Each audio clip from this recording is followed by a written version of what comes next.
Media daily digital ന്യൂസിലേക്ക് സ്വാഗതം.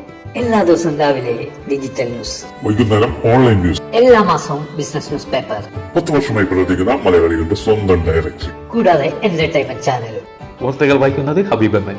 യാത്രക്കാർ നെഞ്ചിലേറ്റി പുതിയ മെമു സർവീസ്. ശിവൻകുട്ടിയെ തടഞ്ഞ് മുഖ്യമന്ത്രിയുടെ കരുതൽ. എന്നെ കൊണ്ടു നടന്ന് കാശുണ്ടാക്കുകയാണ്, തിന്നിട്ടും ജയിലിൽ കിടക്കേണ്ട ആളാണ് ഫക്രു. മുഖ്യമന്ത്രിയുടെ മലപ്പുറം പരാമർശം ചീഫ് സെക്രട്ടറിയെയും DGPയെയും വിളിപ്പിച്ച് ഗവർണർ. ലഹരി ഇടപാടിൽ ശ്രീനാഥ് ബാസിയെയും പ്രയാങ്കയെയും ചോദ്യം ചെയ്യും. ഞാൻ ഒരുപാട് കാര്യങ്ങൾ വിളിച്ചു പറഞ്ഞിട്ടുണ്ട്, അപ്പോഴൊക്കെ ആരും എന്നെ മൈൻഡ് ചെയ്തില്ല. മൈഥിലി. അമ്പലത്തിൽ തൊഴാൻ എത്തിയ എന്നെ അവർ തല്ലി. സൗപർണിക. ദിലീപിന്റെ കുടുംബജീവിതം തകർത്ത് കാവ്യോ. നിങ്ങൾ അറിഞ്ഞോ, മീഡിയ ഡെയിലിയിൽ 1111 രൂപക്ക് 3 പരസ്യം, അത് ഓൺലൈനായും ഓഫ്ലൈനിലും. അതോ എനിക്ക് പ്രാന്ത കാലത്ത് 1000 രൂപക്ക് ഒരു മിഡ് നോട്ടീസ് പോലും അടിച്ചു കിട്ടില്ല. എന്നിട്ടല്ലേ നിങ്ങൾ അങ്ങോട്ടൊന്ന് നോക്ക്. അതൊന്ന പിന്നെ നമ്മുടെ മീൻ കച്ചവടത്തിന്റെ പരസ്യം കൊടുത്താലോ?